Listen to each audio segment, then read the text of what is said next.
Hello, hello, hello, and welcome to the Broken to Beautiful podcast, where we believe that the Lord will give you beauty for ashes.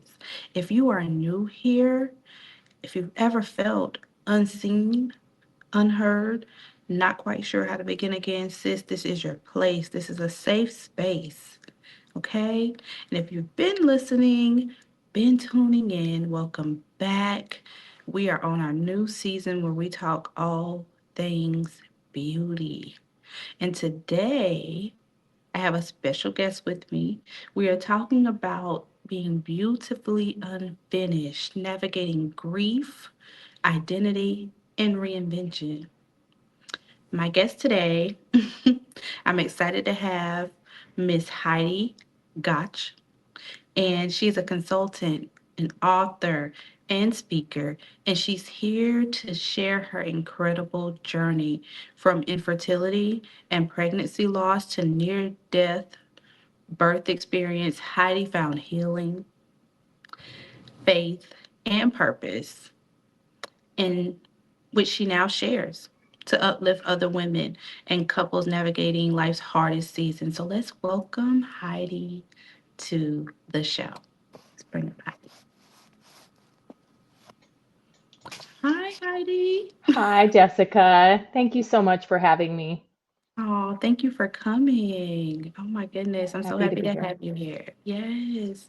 I was reading your testimony, when you reached out to me and I read your testimony, I was like, she'd be perfect to bring on this season where we're talking about beauty 101 and all the things, not just the surface things, but the things that may not be as beautiful and how we find beauty in that.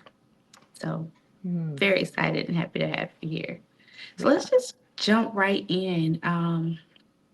I guess the first question I want to ask is, how has your journey through infertility, pregnancy loss, and the near death birth shaped your understanding of beauty in life's unfinished moments?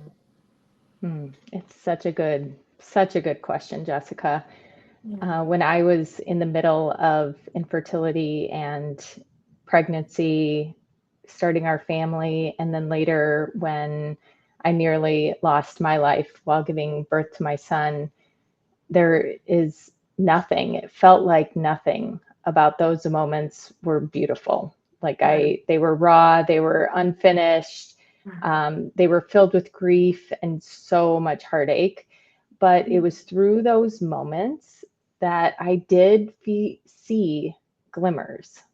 Right. Glimmers, they were God winks. It was the way that things still showed up after disappointment, the way my faith Mhm. deepened while we were waiting and during the trauma, and even after, really the compassion and love and empathy that I felt for others while they were walking through their own battles. And it's transcended beyond, our story and our situation. So during in the book that I write about our journey through all of that, I write about how each of those seasons really helped me understand the beauty Mhm. and how I can look at things now as though they were a learning and the courage to learn through those moments. Yeah. Um, it's not always perfect and people don't understand. You always see like hindsight 2020, right? But Right. it's really seeing the beauty in those unfinished moments. Like, I'm not certain that my business would exist today had I not gone through that messy middle part and the Mhm. unfinished. I don't know if I would live where I am today. I don't know if my priorities would be what they are had Yeah. I not having gone through what we had. Right. Right. It's something about those moments. Like you said, when we're going through it, we don't see it as, being a beautiful thing or, Mhm. the beauty in it. But Yep. it's, you know, once you've gone through, and you've come out and you look back in retrospect and you're like, oh my gosh, one, we made it through. I'm still here. You Yeah, know, God is gracious. 100%. I'm still here. And this is what that season or that moment was used for now. Hmm. And it's hard to look at it that way. It's Yeah. really hard when you're going through it. You know, you're in your feelings, like they say, you're in your feelings. It's like, Hmm. I feel what I feel. I don't like this. But it's something about when you get to that point, like you said, seeing others going through and they have their own story, and Hmm. you're able to help others like you're doing, right? Yeah. And I feel like the messy middle Hmm. helps prepare you for bigger things that Yeah. you may not even realize. Yeah. And I think that just, um, it's perspective, but it's also like amplifying God's purpose in Yeah. ways that you never thought were possible. Right. Right. I believe that. Hmm. Um, Not too long ago, I was in prayer and I'm like, Lord, this is insane. That's one of my words I use when things are going crazy. Hmm. Like, this is insane. Like, I don't understand this. And he took me to his scripture, and he was like, you know, do you think that I brought you here just to leave you? Like, bring you to Hmm. this point just to let you go or to let you Hmm. fail, you know? And I'm Yep. like, you're right, God, that's not your character. So I had to think through that. I'm like, okay, I may not like this. It may not feel the best, but I know your character. So I know that this isn't it. And that kind of gives you hope, right? It's Yeah. like just a little spark of hope because I know my God. It's Hmm. not his character just to leave us like this, you Yeah. know, down and Right in out. the Yeah, when we were in the middle of, it was right after our son was born, and, I was questioning, like, there were definitely moments when I was Yeah. like, why God? Like, my Right. faith was just paper thin because I didn't understand. Mhm. And I was having a conversation with my mother-in-law, and, I said, I don't understand. I have so many unanswered questions, and why would he, and she said, God doesn't always put you in the situations, Mhm. but he's always there alongside you and he helps you get through it, Yes. which I Yes. thought That is was very profound too, yeah. and just a different perspective of like, yes, Yeah. always relying on him to help us through it. So, That's true. That is mm, so true. yeah. So how did these experience challenge or shift your sense of identity, both individually, I guess, and within your family? Yeah. Yeah. Growing up, Hmm. I babysat all the time, grew up in a very large family. My mom had 12 siblings, and so I always thought, well, this is, what you do, right? And some of that's generational.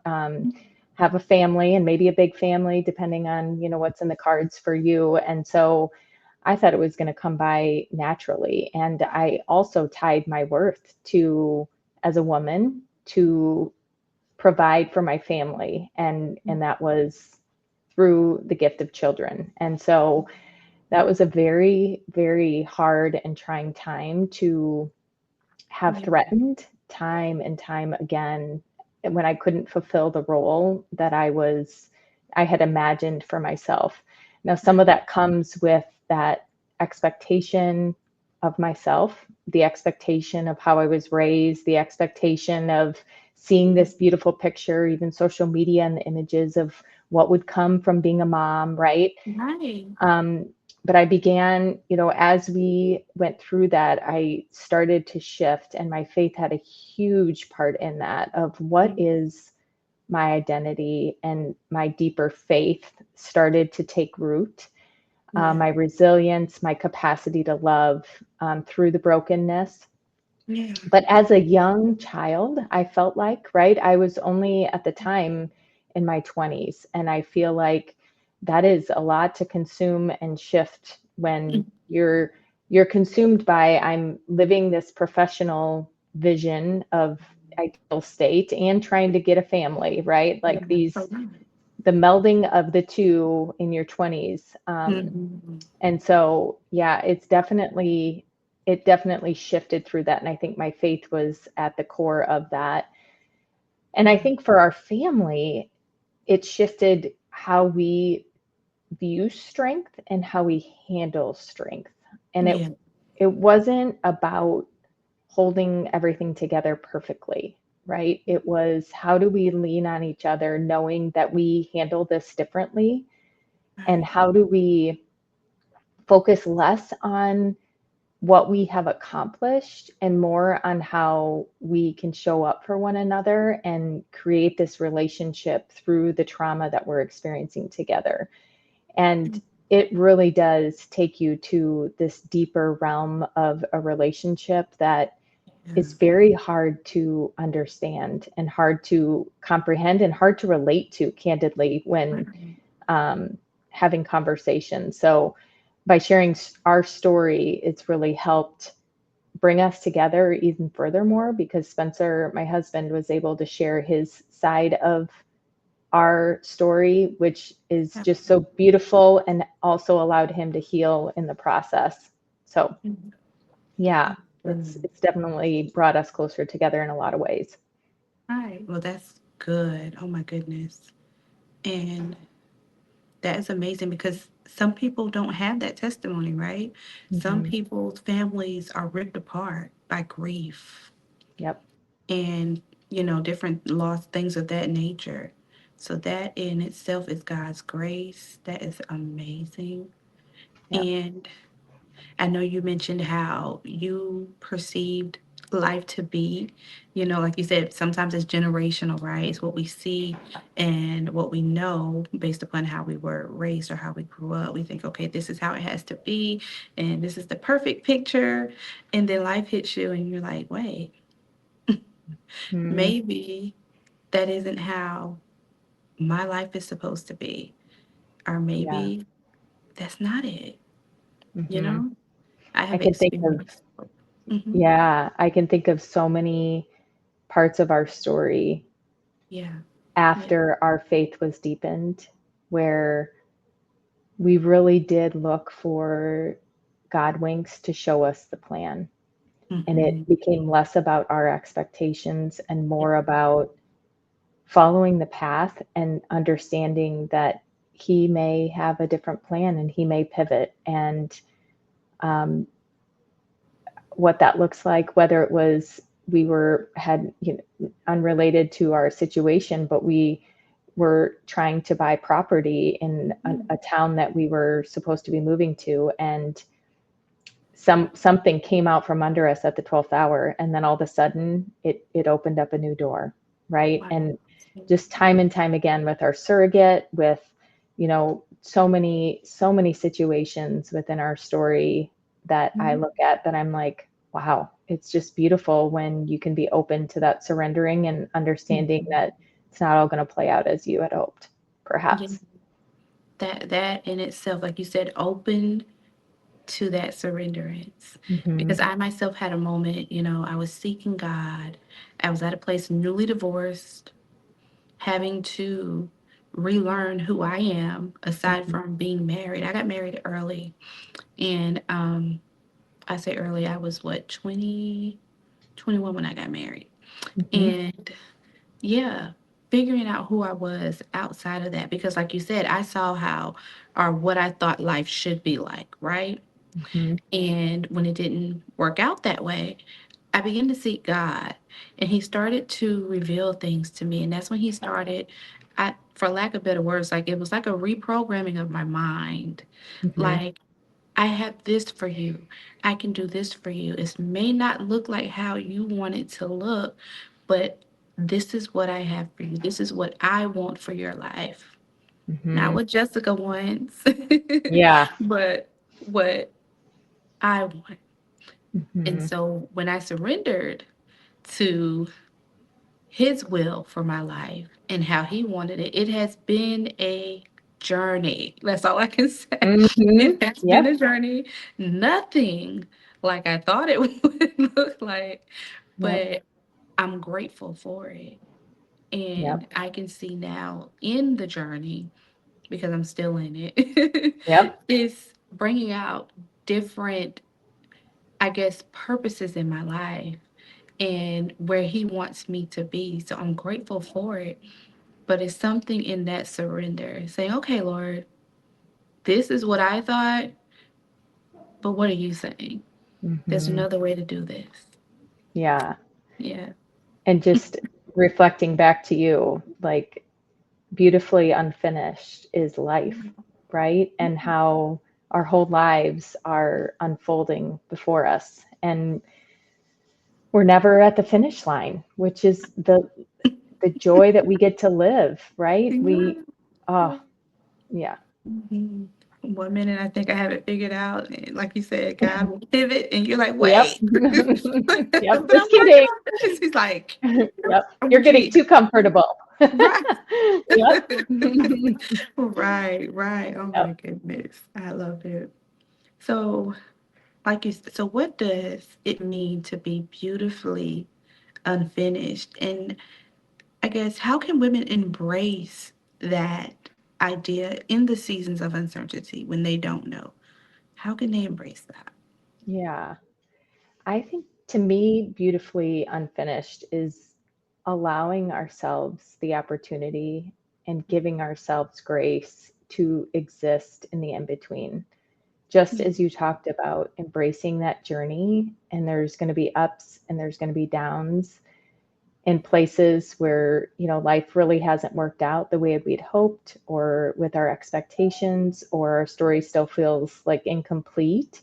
right. For a long time, I thought, and perhaps you can relate, or listeners can relate, I thought Yeah, beauty only came when everything was resolved, right. when I became a mom, when my healing was complete, when my prayers were fully answered, when I had this ideal job, right? Like that can Yeah, look in so many different ways. But yeah, through this journey, learning that beauty was already there, and the beauty is there's so much in that messy middle yeah, yeah, that is part of that journey and part of that beautifully unfinished terminology and framing that you talked about. yeah, Um, for women, especially in those seasons of uncertainty, I yeah, think it's really loosening our grip and going back to that surrender. Like, yeah, how do we choose grace for ourselves under that yeah, pressure? Because that final finish line, or that, perfectly polished life, like that doesn't exist, even yeah. if social media tells you different. And I think, Yes. yeah, Yeah, I think allowing ourselves, if you have to get off social media, do yeah, that. yeah, So you can allow that messy middle to evolve and allow it to shape you in the way that's going to serve you best, yeah, and giving yourself grace to feel that feeling if it's a hard time. I spent yeah, a lot of time journaling yeah, to give myself that made me yeah, make myself give myself space. And right. yeah, I'm still, like we talked about, I'm still in a messy middle. It just looks a little different than what it did when we Mhm. were going through our infertility or through the trauma or through our surrogacy journey. Like Yeah, I'm still in it, yeah, and I just look at it a little bit different. right, right. It's like you said, like I said, I'm still in my journey, right? I'm at Mhm. another stage or part of the process, but I'm still in there. Like you Yeah. said, it shapes your perspective of things. Yeah. So let's talk about your surrogacy journey Hmm. and those emotions, those feelings. I know that's not what you wanted, of course, but it's how God blessed, right? Hmm. And if you just talk about that, I guess your feelings and how you worked through those feelings. Yeah, and just share with us that. Yeah. Yeah, my husband and I, faith played a big part in our surrogacy journey in a lot of ways. We had our trauma with our son. And because of that, I was no longer able to carry children to expand our family. And so we approached the next step as what now? Yeah. And I think that reframing is important because I used to probably think, why me? Yeah. But because of all of the trauma, I was reframing and just, I was grateful to be alive, Yeah. honestly, like so grateful that God gave me a second chance at life.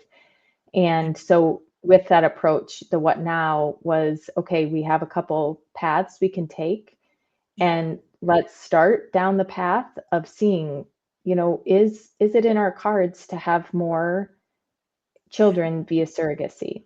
And if not, then we'll know that maybe it's adoption, Yeah. maybe it's foster care, like whatever that looks like for us. And I produced more eggs than the doctor had ever seen in Wow. our process. And so we hadn't had a surrogate lined up at this point, but we knew that that was God's way of telling Yeah. us and showing us, okay, this is the right path, keep going. Yeah. And um, we, I had kept in touch with my doctor, who was pivotal through all aspects of our journey, from the minute we walked in after, learning that we were actually pregnant with Grady to the delivery. He's the one that saved my life.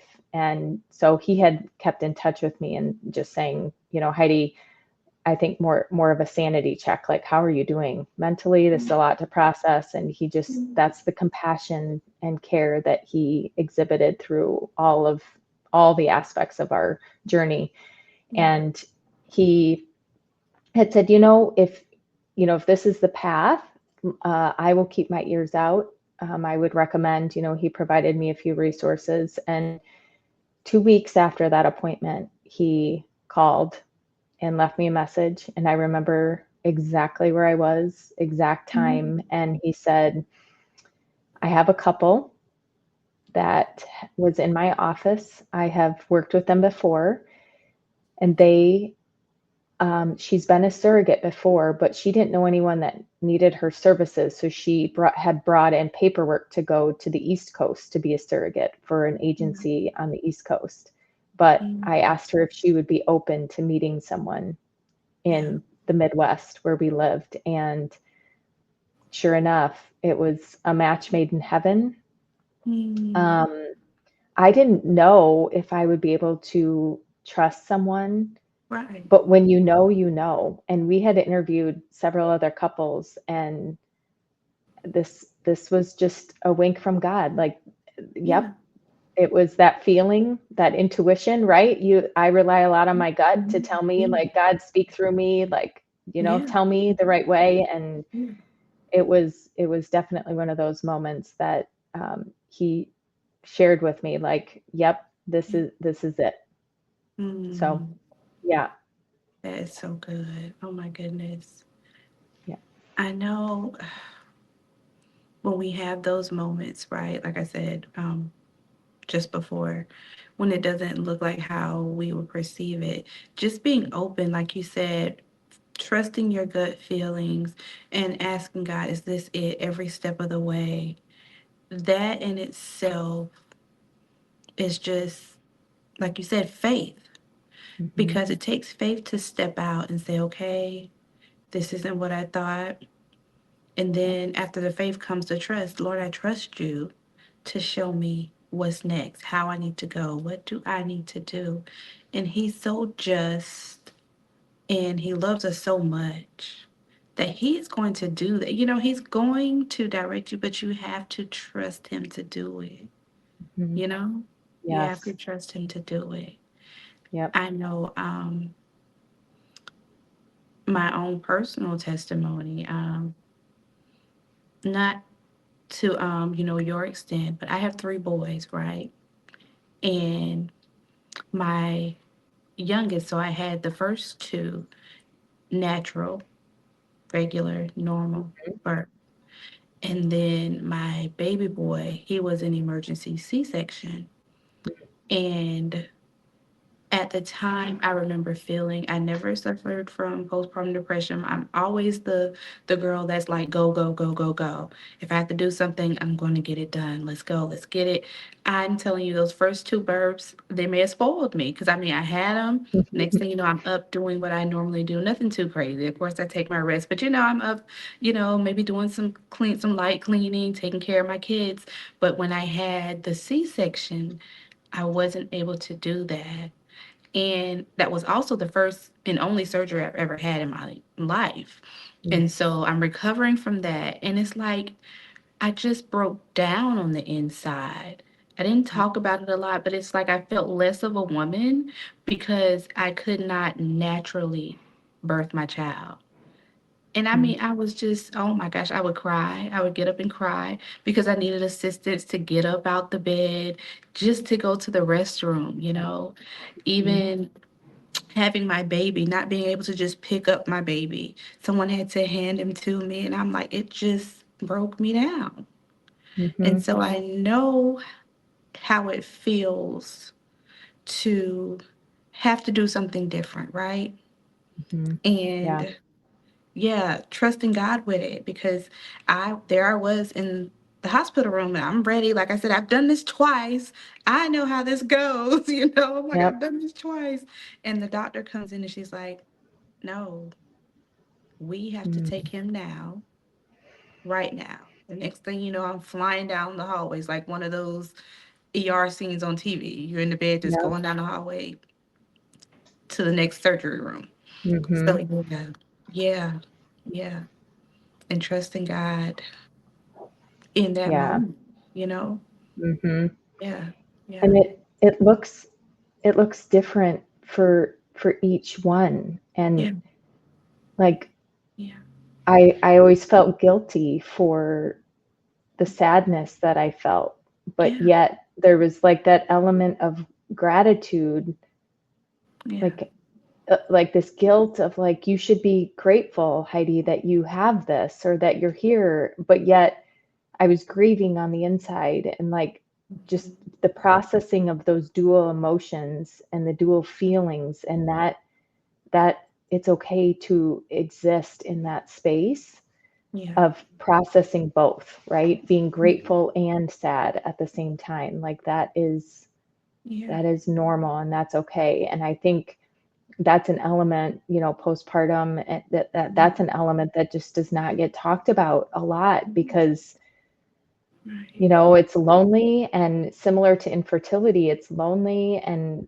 yeah, there aren't a lot of resources out there for people. And so, yeah, just yeah, that's what I'm hoping with the book. It's like inspiring hope in people of like our journey wasn't as I planned. It wasn't what I thought. It My husband and I always say it was the path less traveled. Like it all aspects of our life is the path less traveled, and yeah, the acceptance of that, of like maybe God, you know, in our story, like yeah, he led me to tell this story to help other people, right, and so they right. can feel less alone on their journey.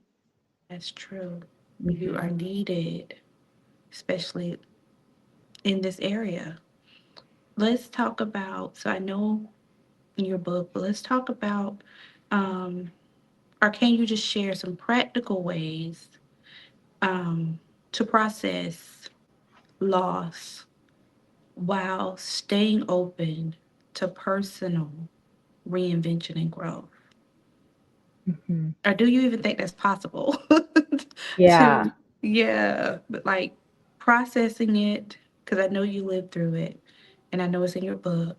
So processing loss while still staying open to personal growth and reinvention. Yeah.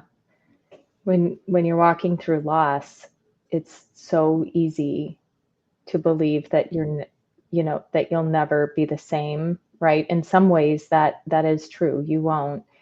But I've also learned loss doesn't have to be the end of your story. Right, And it can be, if you allow it, the beginning of a new chapter of really reshaping who you are becoming as a human, as a follower, as a believer, right? So for me personally, it meant really allowing myself the time and the space to feel it fully. Yeah. I had to stop rushing the feeling of like, be okay, right? Be okay. Yeah. And again, that stereotypical, like, put on the face. And I Yeah. had to allow myself that space. Like, it's okay to not be okay. Yeah. And let myself sit in that ache, right? And I spent so much time journaling Mm. and talking honestly with therapists and people that I could trust Yeah. to help guide me, ask me the questions, allow me the space. Yeah. Um, it took me 12 years. My son was born 12 years ago, and I had to be okay. It took me 12 years to where Mm. I could talk about it and give Yeah. myself that space to heal. Not saying everybody will need 12 years. For Mm. me, and just the busyness of life and making sure that I was in a place where I could, 12 years is what it took. Um, the second piece that I feel like is really important to kind of that personal reinvention piece is the small pieces and the impact that those incremental pieces and steps that you take can make such a big difference. Yeah. And whether it's 5 minutes of journaling and that turns into 10, or if it stays at 5, or if it stays at 3, right? Like the incremental little steps um, really do add up. And Yeah. that kind of reprograms Mm. the rhythms, the steps that you take in your life, and it allows you to kind of regain, reground into your purpose Yeah. and reconnect to something greater. And those small steps really did make an incremental difference in a new direction for me Yeah. through that process. So I just say, like, don't fear the reinvention that comes with it. Yeah. It doesn't mean that I'm forgetting what happened, Right. but it means I'm carrying it forward in a way that I can be stronger. I can be more compassionate for people going through it. I can help create empathy in the world that we have, which our world needs so much of, um, and just really lean into the life that God has given me and Right. what my purpose is and my calling. Yeah. My goodness.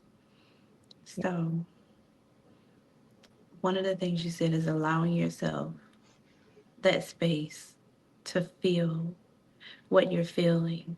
And I think, well, not think, because I'm living this life too, right? So I know how it is to want to get past it so quickly because you want to, I guess, for lack of better words, feel normal, you know? You want Mm-hmm. to feel like yourself again. And Yep. it's like, okay, I got to get over this, got to get through it. But that's also one thing that I am teaching my boys now is it is okay to feel how you feel. Feel your feelings. Mm-hmm. If you feel this way, if you're sad, if you're upset, like it's okay. Give yourself that time to feel what you're feeling. Acknowledge it, you Mm-hmm. know Yeah. where it stems from. And I feel like when you acknowledge it, that's when you know how to process it. Yes. You can't That's just exactly gloss, right. yeah, you can't just gloss over it. Okay, I'm upset. I'm gonna Yep. just put it on the back burner. And then if something else happens, that's the how they say the straw that breaks the camel's back, and then you're out Mm-hmm. here losing your mind because you just gonna just Yep. push it aside, push it away. And Yep. so yeah, I Yeah, think that's very important. for Very, sure. yeah. And the more you process it, the more you figure out what gets you unstuck. So Hmm. it will help you move through it Yeah. healthy in the next way, because we know that that's not the end of processing hard things, processing loss, right? It just gives you the tools and resources and allows you to know yourself better so you can figure out what's going to help me next time. Right. Right. Hmm. And And I'm also an advocate for Jesus in therapy. I tell people Yep. all the time on the show, we're advocates for Yep. Jesus in therapy. It works. Yep. Trust me, it works. Just Hmm. having that outlet, like you said, someone to ask those questions and to Yep. hear you from an unbiased place, you know? Hmm. Yep. Yeah. And journaling. You said journaling. Yep. That's another one. And listen, get it out, write it out.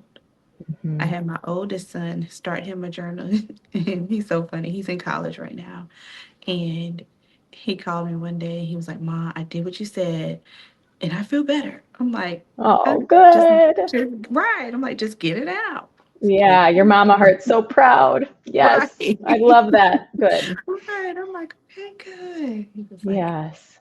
"Yeah." So Mm, I think those are all important steps. yeah. So let's talk about you and your husband, a couple, because you did not go through this on your own. It was you and your husband, right? Hmm. So for the couples, because I know some of my followers and listeners are married, how do couples navigate those identity shifts together? Um, yeah, walking Hmm. through those uncertain seasons.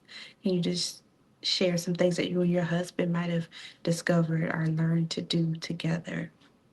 Yeah, absolutely. We process things very differently, Yeah, as everybody does, and I think that was one of the key learnings through our journey, is that I loved to talk about it and then talk about the same thing and then again and again and again, right? yeah, That was yeah. my way of processing, which doesn't Mhm. work for everybody. Right. And then he's one where he's, gets quiet, or he needed space, or, he would want to talk about it once and then be done, right? And that's okay. Like, Yeah, I think the beauty of the lessons we learned through that was being able to name what was happening to both of us yeah, and how it was impacting both of us, yeah, and being open with that conversation about how it felt, what it meant to us, because becoming a mom and going through this process means very different things to me than it does to him. right. Or, taking away my ability to get pregnant, expand our Mhm. family, looks very different to me than it does for him. And so I would say naming, being able to have that conversation, to put a name to it and communicate what impact that does, how we see ourselves in what we're in, Yeah, and that honesty without criticism allows for that dialogue to happen. And there's no judgment, there's, just honest dialogue to say, how are you feeling in this moment? right. And I think that's probably the second one, is just not being critical, the understanding that everybody does handle things differently, and there's no right or wrong way. It's just a matter of how we're wired and who we are. And Yeah, so just being, staying curious, not being critical with how people are responding, or how he was responding in it. yeah, And I would say also is protecting what us looks like. yeah, And I mean by that is grief, as you had mentioned earlier, it can truly, truly pull people apart. And I can see very easily how that could happen yeah, in just all that I've just talked about and how you process.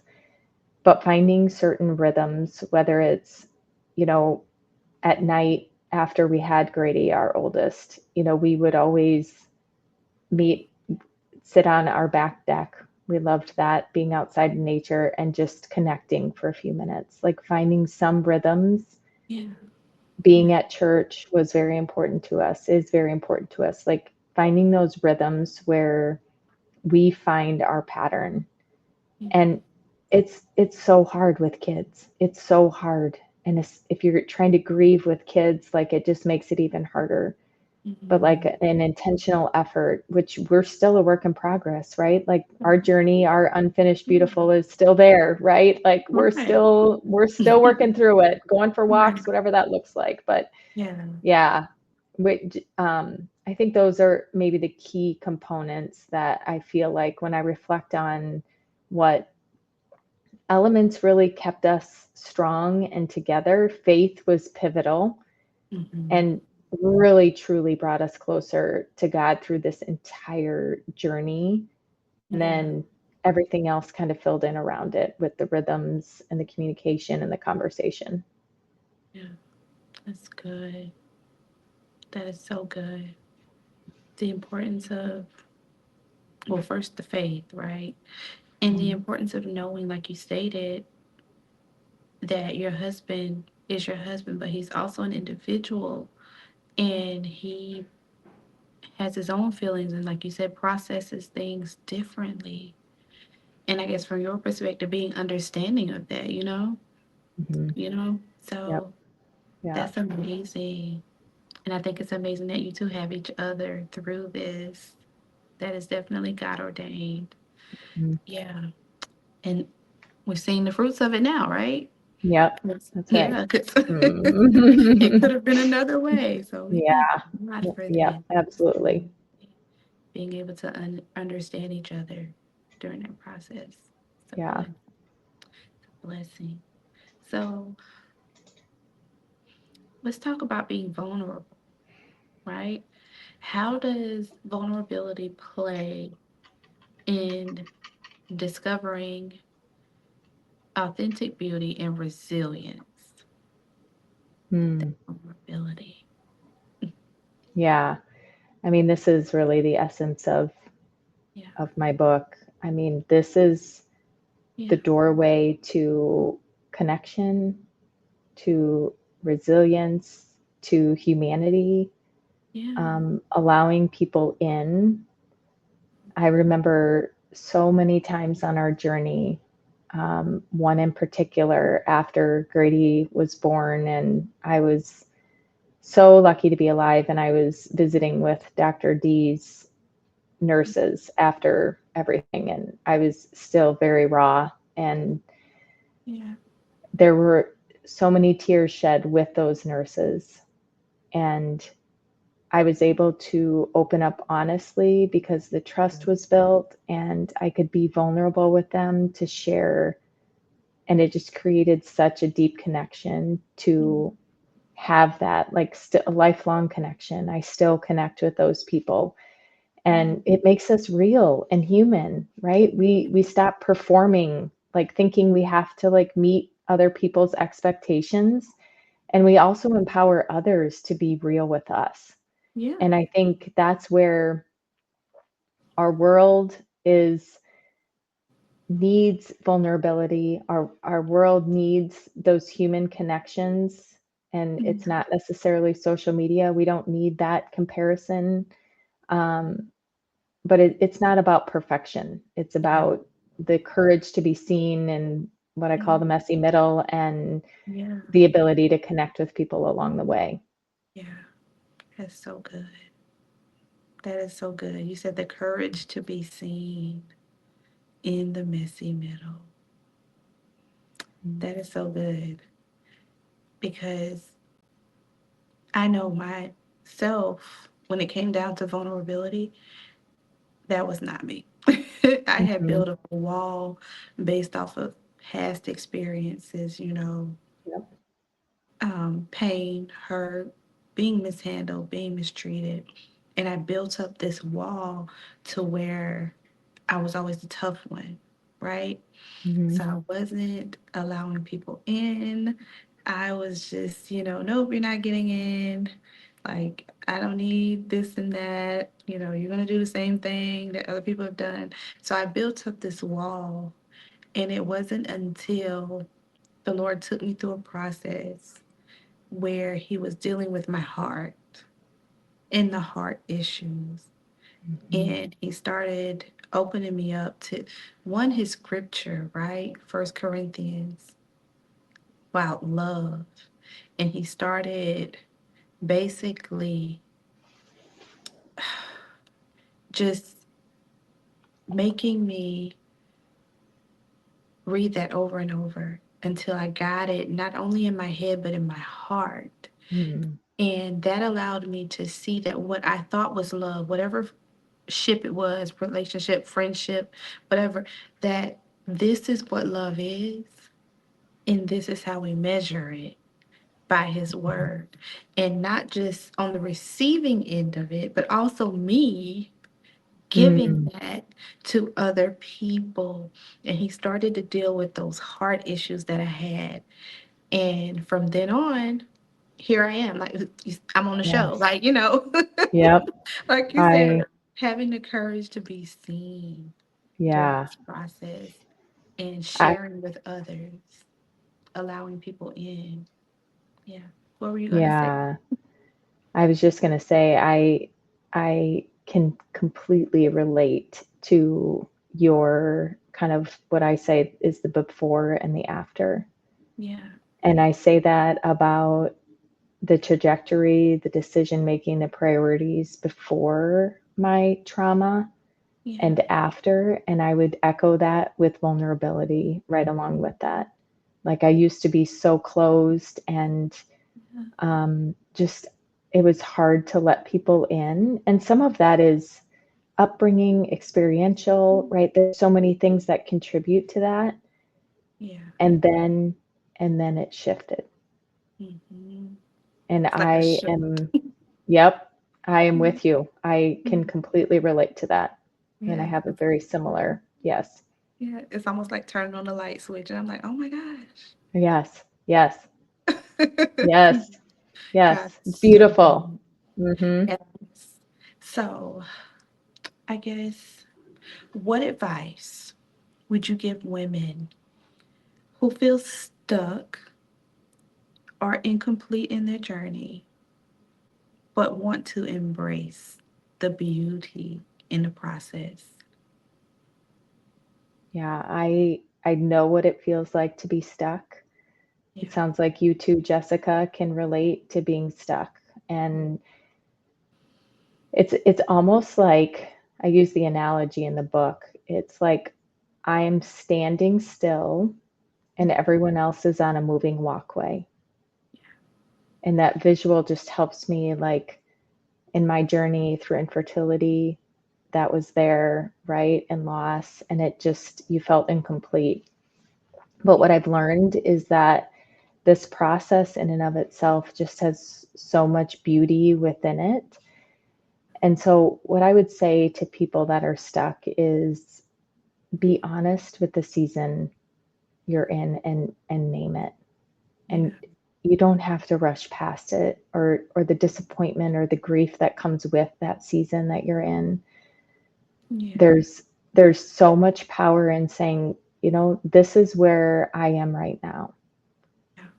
and not an apology, no excuse. Like, this is where I am right now. And then allowing your space, the tools and the resources, whether it's journeying, whether it's therapy, whether it's nature, whether it's church, whether it's community, Yeah. like what fills you and Yeah. can support you in that season that you are in. And it, Yeah. it looks different for every person, and that's okay. Whatever is going to fill you. Um, I would also say grace goes a long way, and Yeah. giving yourself grace as you journey through that season Hmm. is so powerful. Yes. Whether it's like looking for subtle things that bring you joy will help fill you, whether it's like an unexpected kindness Yeah. or laughter, right? A breath work, like all those things can help shift your perspective and just help you kind of reframe your mind as you journey. Um, and lastly, I would hold space for hope and inspiration for what might be coming and hold faith and surrender for the plan that has yet to unfold, knowing that your journey still is not finished. And this too, while hard to process, might be part of the plan to help you get where you need to be. Right. That's good. So good. Well, thank you so much, Heidi. Well, thank you for Excuse having me. me, Jessica. Yes, I listen. I enjoy having you on the show. So Oh, before we leave, I'm going to have you pray us out. But before we pray you out, just tell everybody where they can get a copy of your book and also follow you on this part of your journey. Um, yeah. And I will link everything in the bio. I keep saying the bio. It's not social media. In the description of yeah, this no, video, I will put your links to your book and everything. good. Yeah, I have a website, HeidiGottsch.com, and all my information about consulting and my book is on there. My book's available on Amazon.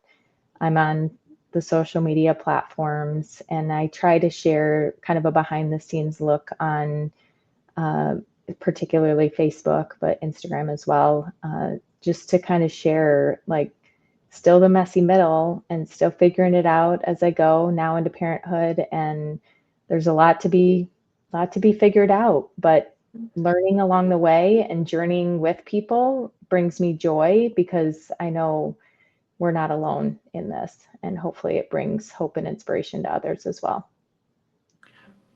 All right. Okay. And I will link that down in the description so you can have access to it. Okay, guys? So, Heidi, if you go ahead and pray us out. Yeah. Dear God, thank you for giving us this time today. Thank you for giving Jesikah the words and the inspiration to spread light and joy and hope and your message in all that she does, particularly in this forum to people that might need it. Um, Please continue to shine light and hope and inspiration to those that need it in this world, whether it's fertility, whether it's loss, whether it's unfinished beauty. Please give them the hope and the joy, and please find them and give them the messages that they need at the right time. We just thank you for all that you've done in our lives and for giving us this chance to connect today and to spread light into the world. In your name we pray. Yes. Amen. Amen. Amen. Again, thank you, Heidi, for sharing your journey and your story with us, your testimony. I know it is much needed. And for those listening, we thank you for listening.